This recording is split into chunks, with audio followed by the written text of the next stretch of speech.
Good morning, everybody. Good morning. I'm Dan Peterson. For those of you who may not know me, pastor of Queen Anne Lutheran Church here in Seattle. It is my delight to welcome you to the second of a four-part series on demons, darkness, and the devil, featuring perspectives Jewish, Catholic next week with Father Bill Watson of Seattle University, and then Lutheran the last week, where I'll talk about the demonic in history from a Lutheran perspective. So we have, I think, a lot of fascinating material ahead of us today. So without further ado, our guest speaker is an associate professor of Hebrew Bible at Seattle University. She is particularly interested not only in scholarship of the Hebrew Bible, but also in teaching. I find her to be an exceptional teacher and a good friend. It's my pleasure to welcome back Dr. Beatrice Lawrence. Hi, everybody. Oh, clapping is weird. Hi. Thank you, Pastor Dan. And then can I ask you a favor, Pastor Dan? If somebody is raising a hand to ask a question and I'm missing it for some reason because I'm so wrapped up, can you just holler at me? Yep. Because I want to make sure that I address all of those, but I might be in the moment. So Anyway, I'm really grateful to be here. This will be the last time that I get to be here with you. And so I hope that you will find this material as interesting as I do. Pastor Dan and I were talking about the title of this series. And he asked about darkness. And I wanted to start out by saying that actually darkness doesn't quite function the same way in Judaism. Darkness is a symbol of pandemonium and the kind of crisis that emerges when God punishes for sin. And complete reconciliation with God will someday be marked by light. Isaiah predicts there will come a time where there's only light and no dark anymore. So it's really about the first two. And actually, this is an overall point, which is that darkness functioning as an element of God's punishment for the people shows the extent to which things that are often associated with evil are still under God's purview. The idea that there are evil entities that act against God is a little bit foreign in Judaism. There are evil entities that cause trouble and can be dangerous, but they are still subject to God in some important ways. I saw a really interesting horror movie. I love horror movies. Pastor Dan knows this. Love them. And my older daughter, she's 15, she watches them with me. And I found an Orthodox Jewish horror movie that just came out this year about a young man who is asked to be a shomer, which is a person who sits with a dead body between the time it dies and the time of burial. A dead body's not supposed to be alone. But during the night that he's doing this, he encounters a demon. And this demon is called a mazik, and it feeds on the guilt and trauma that people inevitably carry and messes with the guy's head. But there are instructions for vanquishing the demon, and there are ways in which the demon can be stopped associated with Jewish liturgy, actually. And I thought it was such a good example, and I really hope Pastor Dan watches it sometime. What's the title of the movie? The Vigil. The Vigil.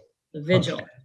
Definitely check it out. There's some Hebrew, there's some Yiddish, but it takes place in Borough Park. There's a new Alien movie out, not Alien the series, but a new Extraterrestrials Invade Earth movie out. So I have to get to that first, but then I'll watch The Vigil after that. Okay, but you need to text me the name of the alien one. I don't remember.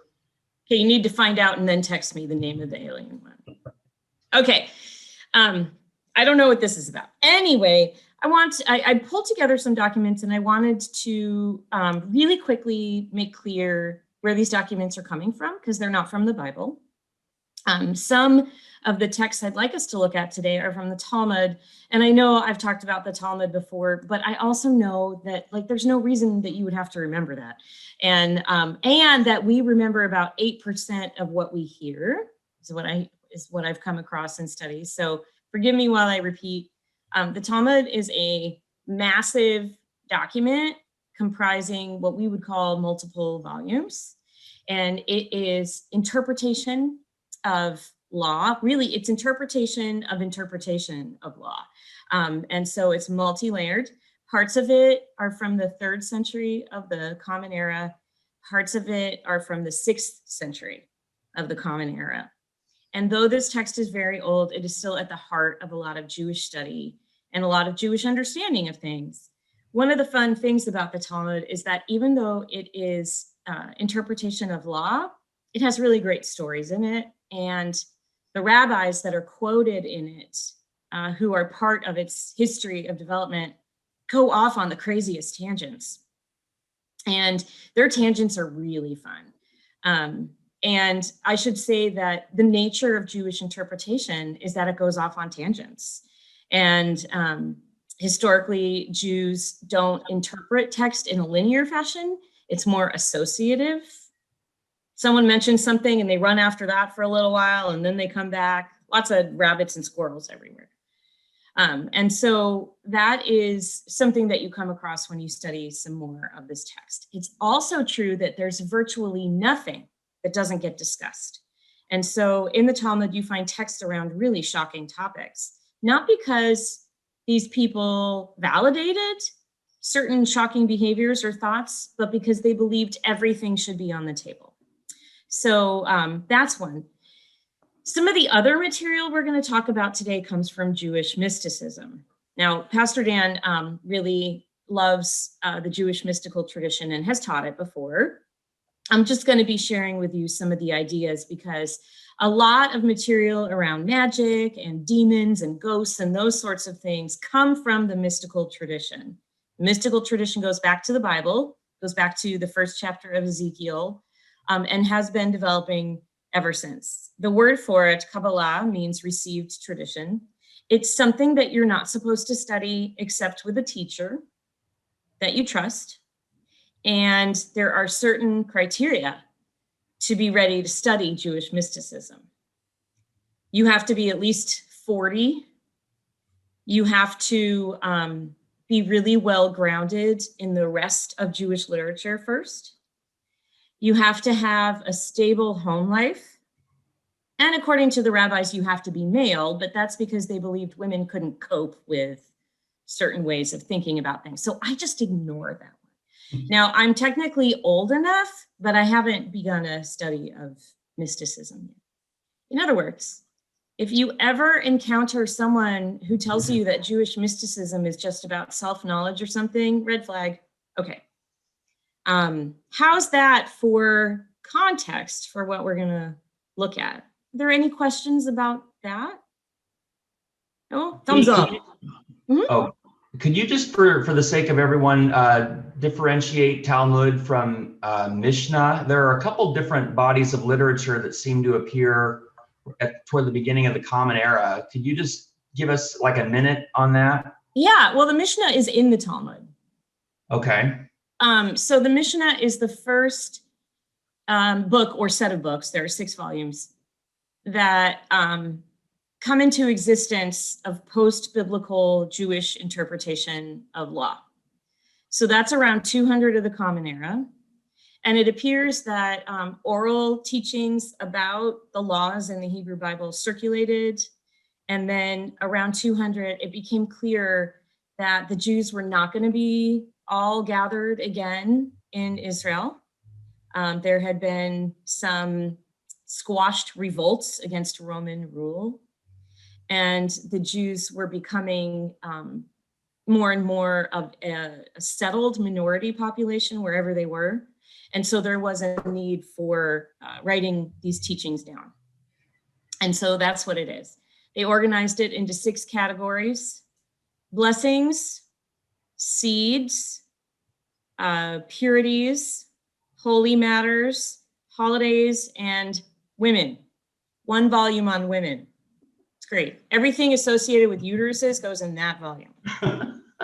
Okay, so, but the Mishnah, if you spend time with it, is written in a really concise fashion, and it's not always clear, and it requires interpretation itself.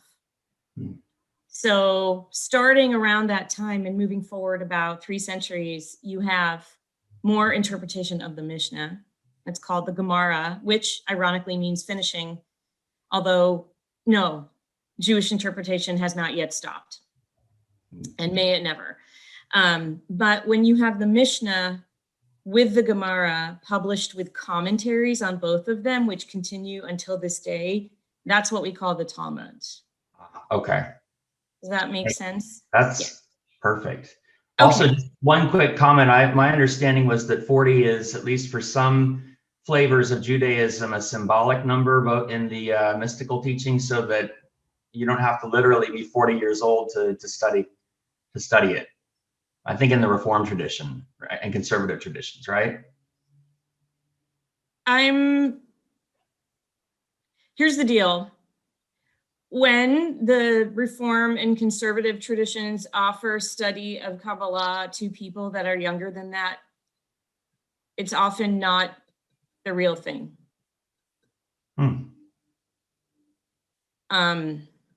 40 is a symbolic number of completeness, and it's also considered to be the beginning of your wisdom. Like 40 is when you start having wisdom. But real mystical study, my printer is giving me, hold on a second. Real mystical study is usually one-on-one with a mystic, with someone who has done this for a while. I see. My computer is currently being a butt. Give me 1 second here. It decided to do a printer update right in the middle of this class. So let me exit. Exit without installing. Yes, go away. Okay, so my computer is possessed. So let's go forward and we can talk about possession. Ironically enough, possession can only happen with a living being. So I should clarify. My computer can't actually be possessed. Are there any other questions about that? Yes, this is Jackie. I have a question. And Yeah. that is, do Jewish people or other Jewish scholars today go back to the Bible, or do they study the interpretations of the Bible? They study both. Okay.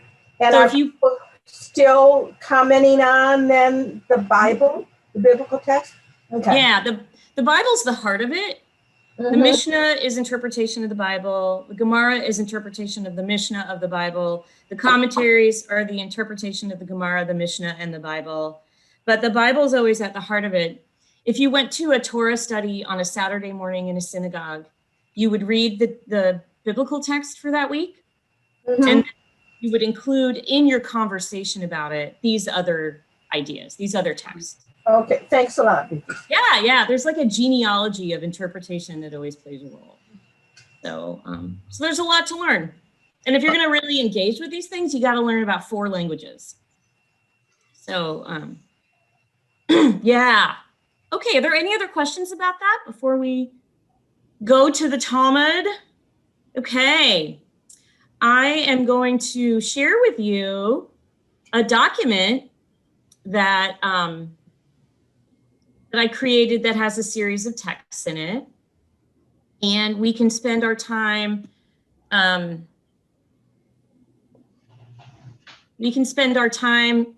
working piece by piece. We can accomplish a lot. This one, it says Babylonian Talmud, Berachot 6a, that tells us the document. It says Babylonian because there are actually 2 Talmuds and one comes from around Jerusalem. Berachot is the particular volume. 6a is the page and the folio. There's always A and B. So you have to learn how to navigate your way through the Talmud. So it says in another Baraita, let's just skip over that word. It was taught that Abba Benjamin, Father Benjamin, says, if the eye was given permission to see, no creature would be able to withstand the abundance and ubiquity of the demons and continue to live unaffected by them. Similarly, Abaye said, they are more numerous than we are, and they stand over us like mounds of earth surrounding a pit. Rav Huna said, each and every one of us has 1,000 demons to his left and 10,000 to his right. God protects man from these demons, as it says in the verse. 1,000 may fall at your side and 10,000 at your right hand. They will not approach you.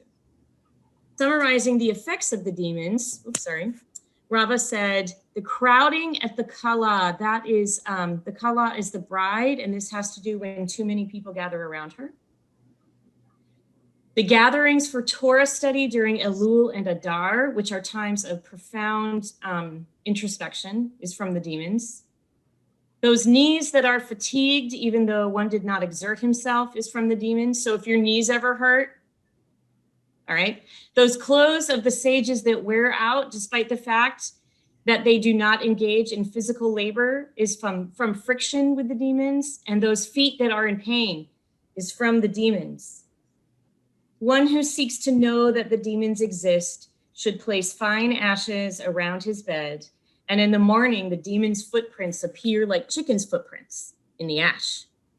One who seeks to see them should take the afterbirth of a firstborn female black cat, born to a firstborn female black cat, burn it in the fire, grind it, and place it in his eyes, and he will see them. He must then place the ashes in an iron tube sealed with an iron seal, lest the demons steal it from him, and then seal the opening so he will not be harmed. Rav Bevai Bar Abaye performed this procedure, saw the demons, and was harmed. The sages prayed for mercy on his behalf, and he was healed. I'm going to leave this up here for just a second in case, especially that last part, anyone wants to look at it. But y'all, that's a weird text. Are there any thoughts or questions about it? I'll need Pastor Dan's help here probably. Okay. Jackie has raised her hand. Oh, okay. So I have, it's a general question, but it's also specific to this. And that is, are these things de novo within Jewish scholars or within the Bible? Or are these also within the communities, the non-Jewish communities, environment, maybe Babylonian, where people are living? I'm trying to understand the context of some of this. Sure. Well, when it comes to the biblical periods, many of the Assyrian demons, gods and goddesses did not make it into the Bible. And the references in the Bible are pretty oblique. Mm-hmm. So that means that whether or not it was intentional, a lot of that got excluded. As history marches on, you see more impact from developing Christian thought, and you see impact from Zoroastrian thought, Babylonian thought, Persian thought. And so these other things start to make their way into Jewish tradition as a result. So it's there, but it develops over time. I will say it has some unique characteristics. One of them is that God created the demons. Another is that the demons actually answer to God. So if something goes awry, it's fixable. And God created the demons, by the way, on the evening of the 6th day in Genesis, according to the Talmud. Okay. And there are even good demons who engage in Torah study. So there are ways in which it is a little differentiated, but you can definitely see borrowing from other ideas. And I think we talked about last time that the apocalyptic period the like 400-year period from 200 BCE to 200 CE, when you get some more ideas about evil entities, it retained a degree of significance in Christianity that it didn't retain in Judaism. So Judaism actually moves away from that, but there's still lingering effects. That was a lot of information, but is it helpful? Was that what you were looking for? Okay. It looks like there's a chat up. Yes? Yeah, Lisa, would you like to ask your question directly, or would you like me to read it? Ask it directly. So you mentioned the good demons, and I'm wondering if like there are angels as well. Like if there are angels, what's the difference between a good demon and an angel? It's hard to tell sometimes. Yeah, there are angels. The rabbis engage in a lengthy debate about when the angels were created. So they actually differentiate between angels and demons. And you later see, and we're going to look at this, actually, there are some ways in which angels and demons are distinct. We'll look at an example, but sometimes it's hard to tell. Those demons that do things like engage in Torah study can mess with people, but they ultimately want to be close to God. So, and then there are demons that want to do harm. So you really have both. Okay, thank you. I'm glad if that's helpful. I love the thumbs up. Beatrice? Yes. Does the Talmudic interpretation of Genesis 1 regarding God creating the demons on the evening of the 6th day, does it give a reason for why God did this? Well, the evening of the 6th day, mind you, is before the creation of humanity. Okay. Because the days start the evening before. Got it. And the demons are between angels and humans. So Okay. in terms of their nature. And so there's a desire to set them up as such. Oh. Huh. Not the same thing as humans, not the same thing as angels. Yeah. Whereas the angels, the argument that they have is it when God created birds? Is it when God created light? Like there's a really funny conversation that doesn't apply. Okay. Yeah. It's really funny. They're like birds because they have wings, right? Like it's very cute. Okay. Any other questions right now? No? Okay. Well, jump in anytime. I feel like, Betty, you had your hand up at one point. I did, but that's okay. Let's move on. Okay. Thanks. All right. I'm going to hold on one second. I'm going to get to the next part. And this will be partially about the differences between demons and human beings. And I'll see what you think. All right. Hold on a second. Can you see? Everybody? Yep. Okay. The Gemara, which is then that 6th century interpretation of the Mishnah, returns to discussing the heavenly beings. The sages taught 6 statements were said with regard to demons. In 3 ways, they are like ministering angels, and in 3 ways, they are like humans. The Baraita, this is a 3rd century teaching that didn't make it into the Mishnah. Specifies in 3 ways, they are like ministering angels. They have wings like ministering angels, and they fly from one end of the world to the other like ministering angels, and they know what will be in the future like ministering angels.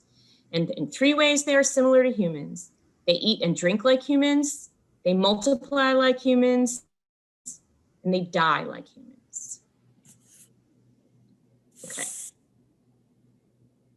Your thoughts about that? Or questions? One of the ways that this might manifest, according to the Talmud, is that were the wings hideable, you might not know the difference between a person and a demon, right? By the way, can I just comment for a second on something in the previous text, which is that demons are responsible for achy knees and painful feet? In other words, demons are responsible for middle age. And the advent of this. Now, as someone who is simultaneously going through menopause, with a teenager, I am willing to grant some of this difficulty to demons. Beatrice, we have a question from Jackie. Oh, yes, thank you. Got Oh, it. Jackie, Sorry. I think you're muted. So, There you go. I have achy knees, and I don't like them, but they're not existential. And are demons responsible for evil, or are demons something other than that?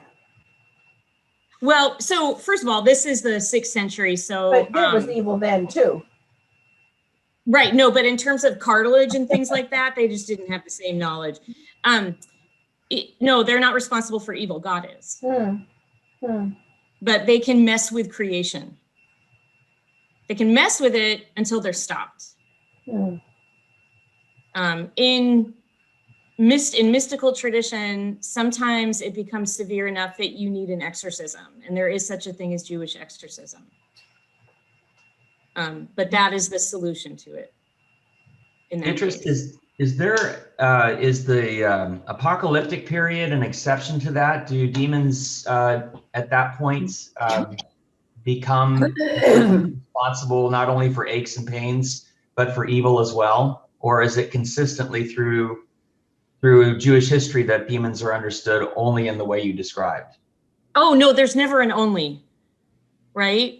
Sorry, I'm talking about major trends, but one of the great and or frustrating things about Jewish interpretive literature is that you can find a lot of conflicting material. What you see in Jewish, like apocryphal literature? No, apocalyptic. So let me just say a quick word about what's behind my question. It's during this period in Christianity that we move from daimon in Greek, which is just an anonymous god, to the understanding of demon as evil spirits. We see that in the New Testament literature. And so I'm curious if, against the same backdrop of apocalyptic thinking from about 200 BCE to 200 CE, if there is also an understanding of demons as evil spirits, not just as spirits producing aches and pains, although I'm very sympathetic to that view myself. So I said apocryphal because it's usually works like Enoch and things like that, where we get more information about this. Okay, so what you see, first of all, the literature from the apocalyptic period doesn't retain the same significance as Mishnah and Talmud. So it is very possible for a learned Jew to have minimal contact with literature from that time period. So it didn't retain the same significance. You have unnamed or like Hasatan, right? The adversary in Job and a couple other places just becomes Satan. So they become named figures. They become influencers, but they are never the source of evil. Only God is the source of evil. But they become more and more damaging in how they influence people. They have more and more power.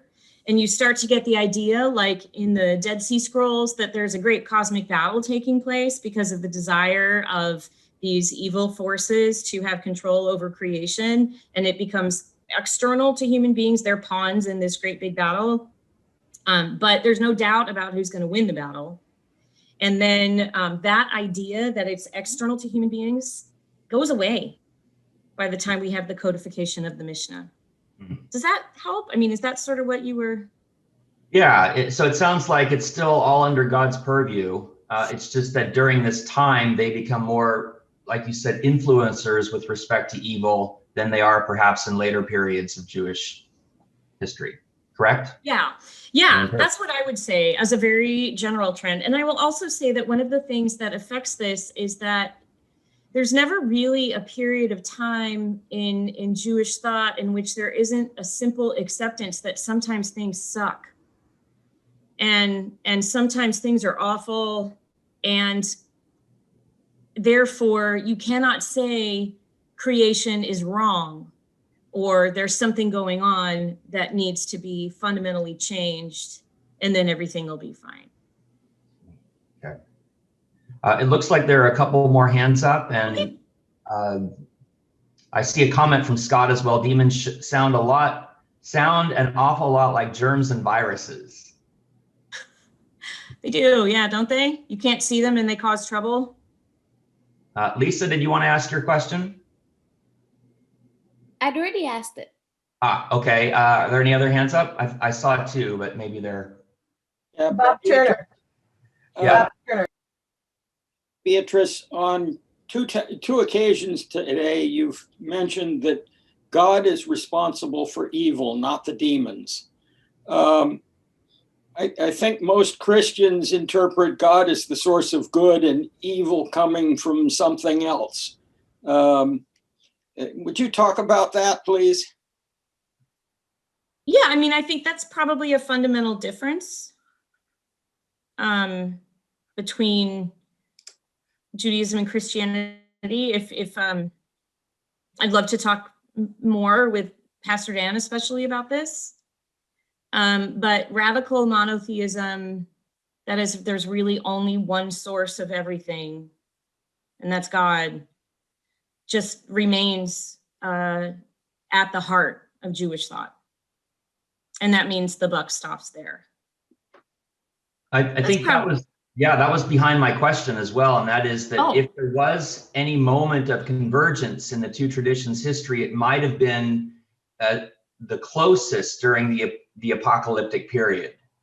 But I would think it would be the closest, like first century literature, where you have the first followers of Christ and Jews, people have both identities, that, you know, that's probably the closest. yeah, and so they're talking about that. I mean, from a Christian perspective, Matt Whitlock's pointed this out. Our colleague, my former colleague from Seattle U, that God has temporarily removed control, such that the evil spirits and Satan are allowed to have dominion over the earth, but it's only a temporary period. And I wasn't sure if that was a specifically Christian way of looking at that, or if that was something that characterized apocalyptic thought across the traditions. Well, you know, that makes me think of something, it's called Hester Panim, and it's the hiding of the divine face. Mm-hmm. And it's an idea you find in Jewish tradition for centuries, that sometimes God chooses to stop paying attention and sort of remove God's self immediately from what's happening. And that doesn't mean God's not in charge. It means God is off playing skee ball, if you ever saw Dogma. But it does mean that things can go more wrong during that time period. But you have to understand the development of that theological idea in light of 2,000 years of extreme suffering. And consistent exile and massacre and forced conversion. That is one of the ideas that emerges to help explain it. And still have God in charge. Does that make sense? Yeah, it does. And I think with regard to the other part of Bob's question, I think Christians are really split on this issue. I think there are plenty of Christians who will say ultimately that God is responsible. I mean, everything happens for a reason. Then in the Bible, you have Ecclesiastes saying there's not really a connection between what people experience and what they've earned. You have Job, which my contention is that book is fundamentally about the meaninglessness of some suffering. And it's a work of protest theology. And actually, if God is ultimately responsible for everything, I think this is one of the reasons arguing with God is so venerated in Jewish tradition. Protest theology is really important. When people go to God and say, this is not okay. What you're doing is not okay. And that's not considered to be blasphemous at all. Is that what you were thinking about? Sort of. Do you want to follow up on that? Well, I'm just, I get that, but what I'm trying to understand is how does that relate to the evil that so clearly, is the other part, what we're talking about of, kind of demons and where evil comes from in the world. Well, in addition to theological systems and intellectual exercises and all of those things, you also have an enormous amount of folklore.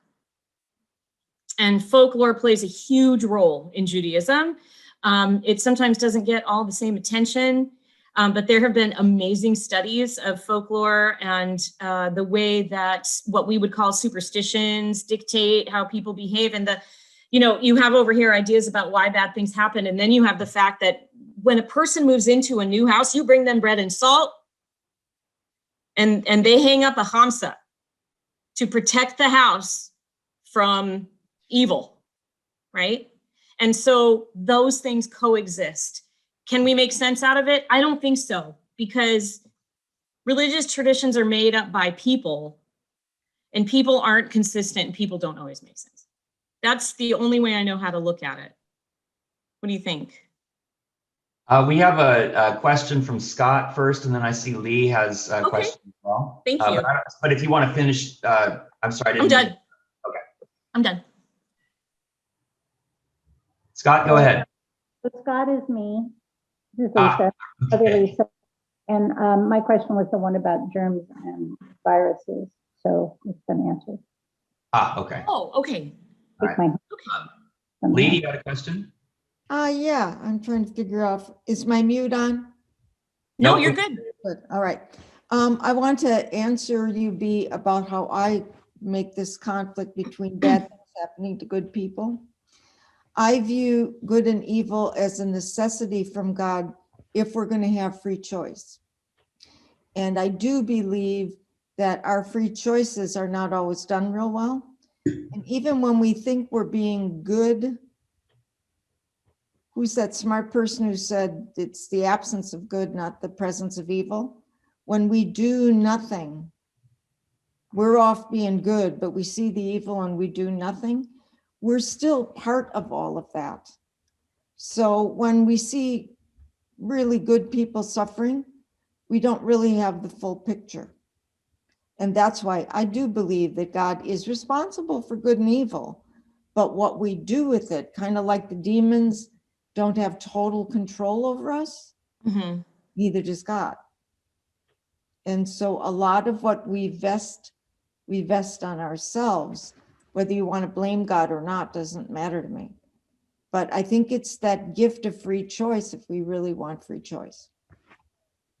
You know, you're making me think of Robert Frost's A Mask of Reason, the 1945 poetic play that's chapter 43 of the book of Job. Did you read that? Did I bother you guys about that? Really long time ago. Oh, okay. It's funny because God says to Job's dead, and God shows up in the afterlife to explain what had actually happened. And he says to Job, I've been meaning to thank you because you set me free.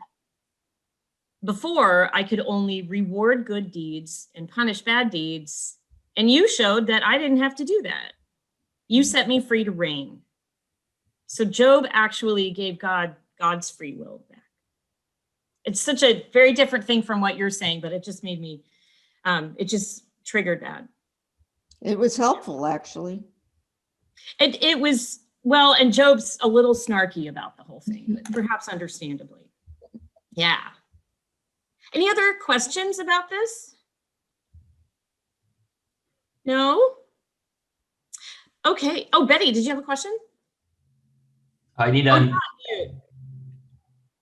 Betty, could you unmute yourself? There you go.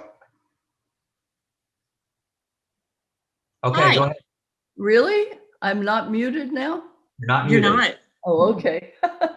I'm new at this. Yeah, a few minutes ago, you indicated that sometimes God is just away. And I'm wondering if Jewish theology believes that during the 1930s and early 40s, God was just away. So Hester Panim, or the hidden face of God, is one approach to why bad things happen. But you have two Jews, you have three opinions. So when these theologies develop, you don't have consensus. And post-Holocaust Jewish theology is really diverse and really moving. And on one end of the spectrum, you actually have the idea that we sinned. That's only held by the ultra-Orthodox, and they see it as because of Zionism and the development of the Reform movement, but they're nuts, so we're gonna leave that there. Then you have the idea that God was hiding God's face. You have the idea, pretty significant, that we have no idea what was going on with God during that time. One, Eliezer Berkovitz writes about how after the Holocaust, you can have moment faiths. You can have moments where you feel connected to God, but there will be times when you don't. The relationship has changed. You have the idea that God broke the covenant. Yeah. Right? God broke the covenant. Emil Fackenheim actually said, God broke the covenant, but let's not leave it.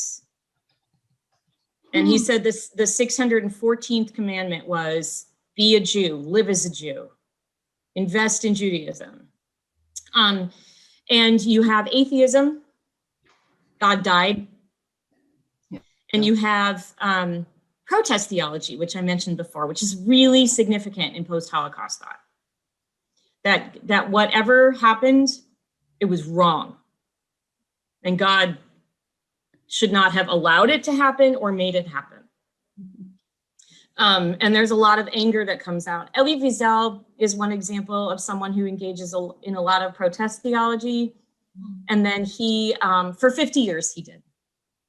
And then in 1995, he published a letter in the New York Times, an open letter to God, saying, haven't we been fighting long enough?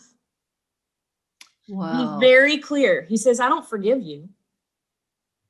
I don't forget what happened, but I'm done fighting. And I've missed you. So wow. Moving, wow. It is, yeah. And it's amazing how he both does not let God off the hook, which he considers to be the greatest sin or one of the greatest sins, but he says, I want a relationship with you. And in a way, protest theology is saying, I want a relationship with you, but I'm mad.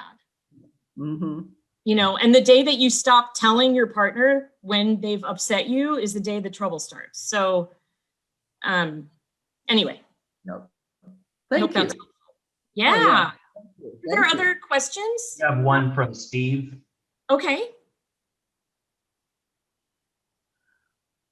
Where's Steve? Go So, ahead. yeah, a question for you, Bea. You've talked about kind of the broad breadth of differences of opinion and belief over the centuries, millennia, demons and whatnot. But you also talked about, in talking about Kabbalah, for example, like there's almost a fence around it. Like it's not intended for everyone, especially perhaps the vulnerable people, younger people, to study this. And I'm wondering if you might talk about, I want to say like the dangers or the harms that might come from maintaining these kinds of beliefs. For example, that there are thousands of demons on every side. Right. That'd be hard to see on a regular basis. Good news that you have to put the ashes of a black cat that you burned in order to see them, right? Hold on 1 second. Sit. It's not a black cat, is it? Sorry, I'm trying to prevent him from barking. So this is such a fun question. There's a parable about 4 individuals, 4 men, because it's a Talmudic text, that decided to study Kabbalah.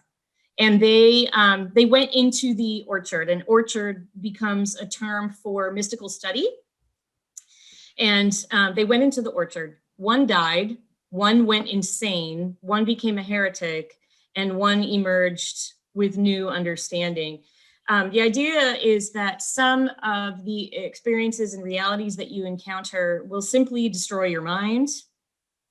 The idea is that coming too close to God threatens your life, and that it's possible that the more you learn, the less likely you are to adhere to Judaism, Jewish thought, Jewish practice, those sorts of things, because it is so beyond what the human can understand. There are elements of God's personality that are engaged in mystical study, and they move from the closest to our human plane to the furthest. And the idea is that the further up you move in your understanding of God, the greater the chance that you will lose your mind. and ultimately lose yourself. So encoded in here is the degree to which the divine presence can be dangerous for a human mind and for a human body. And in fact, part of what mystical study entails, I get a kick out of these when I read them, is instructions on how to get around the angels that are trying to prevent you from knowing God. Because there are angels there to say you can't go any further, and they're like, here's how you trick them. So not having undertaken mystical study myself, I can't tell you specifically what might draw a person insane, but something that's shared, I think, among mystical traditions is that the knowledge and can sometimes move you to do the opposite of what you're supposed to do, like the drunk Sufis, right? And so the idea is that you could engage in this study and then abandon Jewish practice. Anyway, that I'm babbling, but does that address at all what you're thinking about? Yeah, partly. I'm wondering though too, I mean, if there isn't some actual harm, psychological harm, so to speak, or at least disadvantage that comes from believing demons to be real. For example, if I start to disassociate aspects of my own personality, and blaming it on some other entity. Yeah. You mean like scrupulosity? Form of OCD in which you perceive yourself to be threatened by demons? I was unfamiliar. It's got a name. It's very, very painful. It is, yeah, I mean, I think you raise a really good question, because when you externalize that sort of thing, it causes a lot of fear and a sense of powerlessness, right? Yeah. I would guess there are studies out there about that. It's a very good point. Also, though, if you have folklore, you know what to do to protect your family, right? You know the steps you're supposed to take. There's even a thing that if you have something that you're really grateful for, something that's really good, you don't say it. It'll draw the evil eye. Yeah. Was there another thingy here? Yeah, I was wondering if I could just comment on your point about the dangers of mysticism. Yeah, I found teaching undergraduates Kabbalah, the real issue there was nuance, and that if you didn't pick up on the subtleties and nuance of, say, for example, the claim from a Kabbalistic perspective that God does not exist, it would be very easy to conclude that it's simple atheism, which is also the problem, of course, with Rabbi Rubinstein and his post-Holocaust death of God theology. He was not, strictly speaking, an atheist, but he rejected, I guess you might say, a certain understanding of God. But that requires a lot of nuance, and I find myself wondering if that's why, on a practical level, that kind of speculation was so closely guarded or carefully guarded. Yeah, you can very easily go astray, right? Yeah. And one of them emerged a heretic. Right. Having gone astray, which is why the teacher that you choose is so very important. Right. I did choose a teacher at one point, and then I realized he thought the Zohar was a self-help book, so I was out. Yeah. So, yeah, you could very easily go astray if you don't have someone to guide you through that nuance. Mm-hmm. I actually, in preparation for today, gathered a couple of demons and monsters. May I share a couple with you? Please. In the time that we have left? Is that all right? Okay. This is fun. All right. So the first, Asmodeus, that is not Asmodeus. But I love that picture. Okay. Was the king of the Jewish demons. He is one of the ones that studies Torah. He also seems to have a sense of humor with a mean streak. There are a number of stories concerning him getting the better of King Solomon when the king became cocky. And this is largely immediately post-biblical literature. His demons, because he's partnered with Lilith and they have baby demons, they're subject to God, and they're sometimes found in his service to punish the impious or evil. Those who commit sins or break purity laws may be subject to attack. There's also a demon who punishes those who mistreat holy books, not an angel, but a demon. In another example, Rabbi Judah writes, one must not step on crumbs, for the demon of poverty resents it when a person steps on breadcrumbs. He says, after this fellow filled his belly with bread, he steps on the leftovers. He would destroy the whole world if he could, and so the demon torments him. So there's a demon being used to punish the wicked. There we go. Why is this behaving? There we go. I want to talk about the Dybbuk and the Eboard. These are departed souls who possess people. The Dybbuk does for sinister reasons. The Dybbuk is someone, and you see, Dybbuk means bound or cleaving, and you see in this image a person who is burdened by a dead person, by a dead soul. This is someone with unfinished business, someone who's been wronged, someone with an axe to grind for some reason will actually possess a person in order to torment that person and cause harm. An Eboard is a soul of a person who has died and attaches itself to someone to help them come to terms with something, to help them make good on something, to perform acts that are important for the world. So possession doesn't necessarily mean a negative. How strange is that? And then there's Sitra Achra. It's called the other side. And this is where we enter that realm that someone had, that I said there's always another view, that if there's another realm outside of God's command or a place forsaken by God or where the inhabitants had no respect for God at all. This is sort of like hell. It's a place of evil. They've completely forsaken God. They exist only to satisfy their perverted whims. And Samael, often equated with Satan, is sometimes said to live here. And any being from here would be completely evil, malevolent, very dangerous. But again, there are ways to deal with them and dispense with them that you have to learn. So there are just a couple of examples of creatures that really exist in folklore. And I also included the golem in there, but that was on the next page. I don't know if y'all wanted to see that. But so there's some really classical examples. There thoughts or questions about that?